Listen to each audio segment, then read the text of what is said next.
Welcome into the second edition of Cougar Insider, your weekly stop for everything Columbus State athletics. I'm Stephen Williams. This week we check in with Lady Cougar Volleyball and head coach Casey Cornett, along with Jay Itlick and his Lady Cougar soccer team. Let's get started this week with Columbus State Volleyball.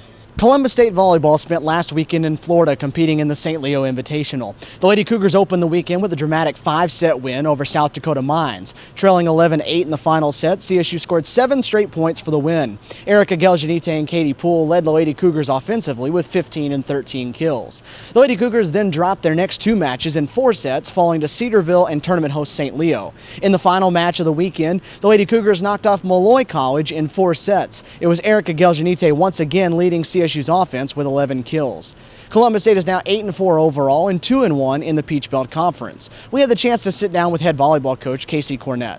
Lady Cougar head coach Casey Cornett with us as we get set for Armstrong on Friday night. Coach, you've been gone for 2 weeks out on the road. How have you felt your team's been over the last 2 weeks? Yeah, we have been gone a while. It feels like a long time since we've done this. But, we spent the last 2 weeks prepping and getting ready for conference play. It's part of the reason why I planned the matches that I did, especially the tournament that we were just at in St. Leo, was to get against some different competition, make sure it was some good competition so that we would be as prepped and as ready to go as we'd need to be for this weekend coming up. 8-4 for you overall, 2-1 in conference play. Where is this team in terms of the timeline that you would set in your head for the goal for this year?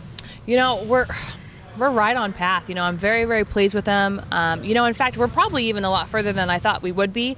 Again, I've said it a million times, and I probably sound like a broken record. My fear was getting us to play as a team, and they're doing that. They're playing really, really well. We still have some inconsistency issues, but other than that, they're really coming along and actually exceeding my expectations. 12 games in it. What have you learned about this bunch?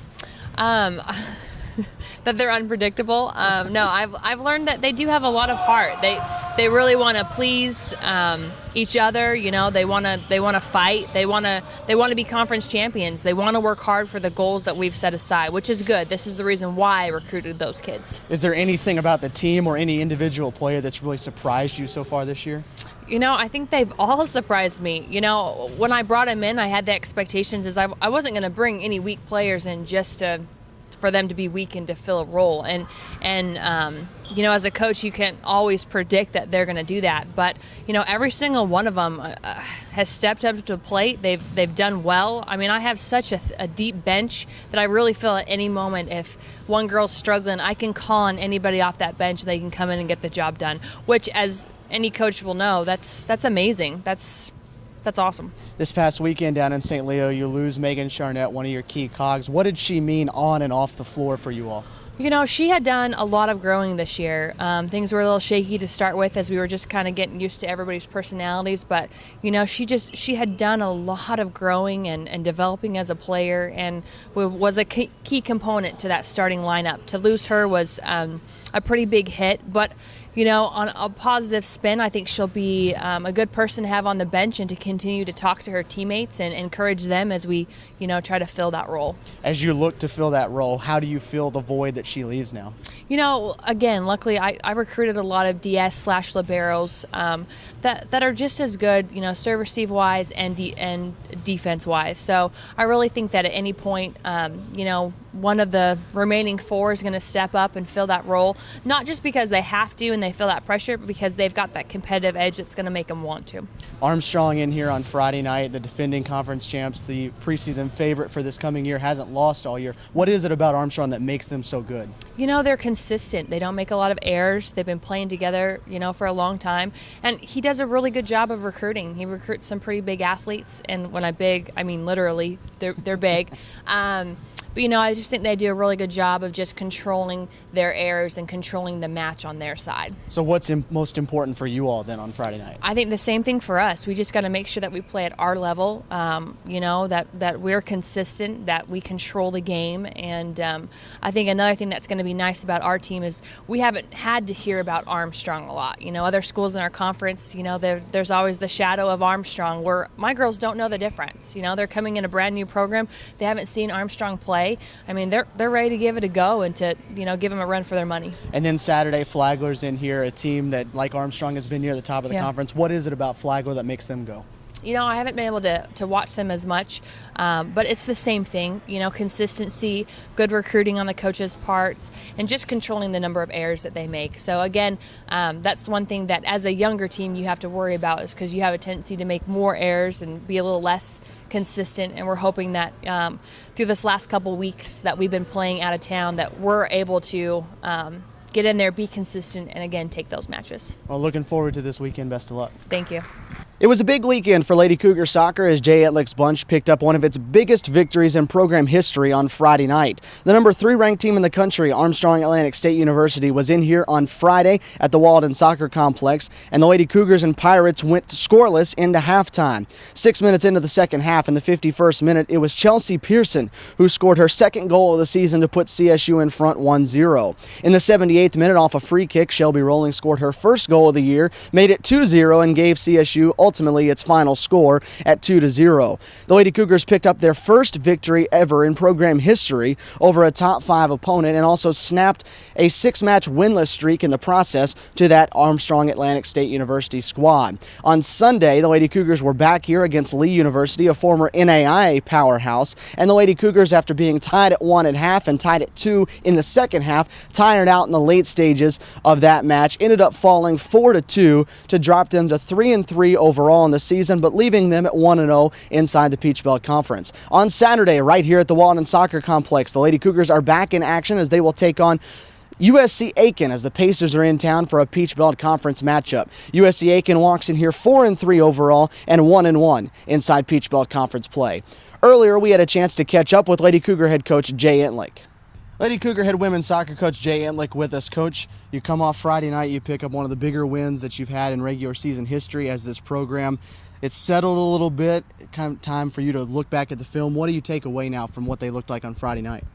I was super pleased, Stephen. It was a great effort from start to finish. I felt like we came out of the gate really well. The girls put everything into the game. I mean, emotionally, physically, technically, tactically, it was great. And I think, again, going into that game, I mean, we all know statistics. We were 0-9-1 against top 5 opponents, and for the first time in program history, we were able to come out on top. So really, really pleased from the result. And I guess, just going forward, it's one game, though. And it was the first game in the conference. We still got, I think, 10 or 9 more to go. So, we have to go back to work, and we did that on Saturday, even though we came up short Sunday. And we're back at work. We got a huge game on Saturday against USC Aiken. How big is a game like that, though, mentally and maybe confidence-wise for the girls? It was huge. Again, the girls were elated with the victory, and I kind of had to humble them a little bit at the end because, again, it's one of 11 games that we play, and so in the big scheme of things, emotional victory and all that, but if we go out and lay an egg the rest of the season, then the game will be meaningless. And then Sunday, Lee came in here, emotional victory Friday. Did you feel that was tough to overcome when they got out here on Sunday? I'm not so sure about that. I think the girls played super hard for about 60, 70 minutes and then just didn't have anything left in the tank. And so, we really had hoped that some of our kids could come off the bench and help us, but Lee was just too powerful. I mean, credit goes out to Lee. They're a very good soccer team, and for a team that cannot compete for a national championship for 2 more years, a team that can't compete for a Gulf South championship for 2 more years, they were super motivated to play against us. So a lot of credit goes to Matt Yelton and his group.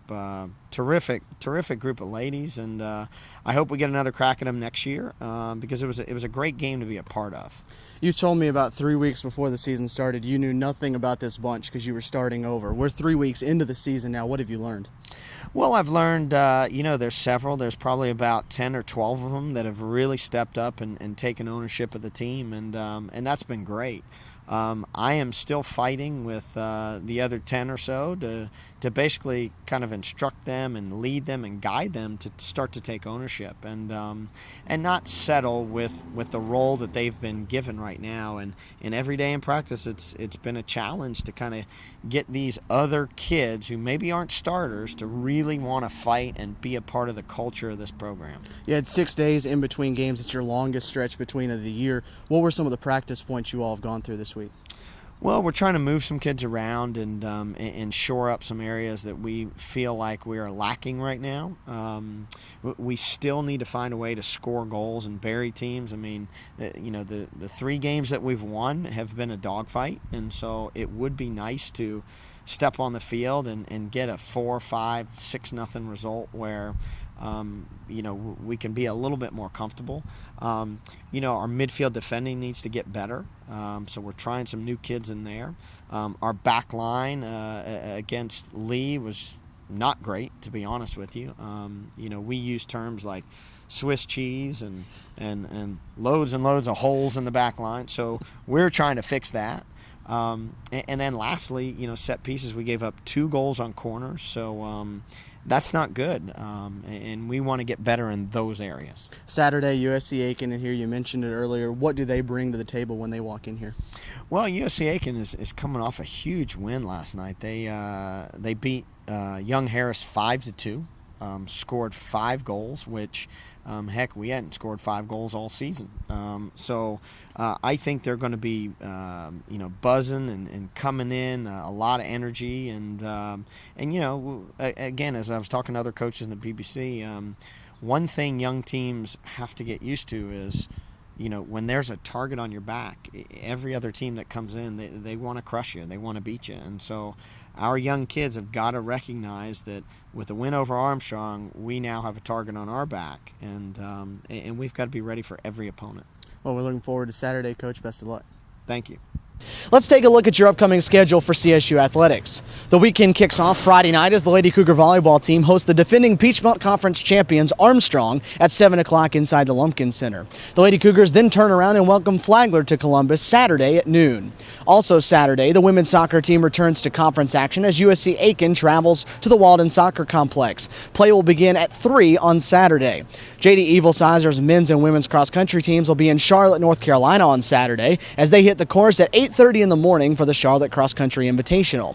The Columbus State Rifle team will be in action for the first time Saturday and Sunday as they open up the season at the University of Memphis. And finally, Columbus State Golf returns to the course. The women hit the links Saturday and Sunday at the Lady Bearcat Invitational in Hilton Head, South Carolina, while the CSU men start their season Monday and Tuesday with the Aflac Cougar Invitational at the Country Club of Columbus.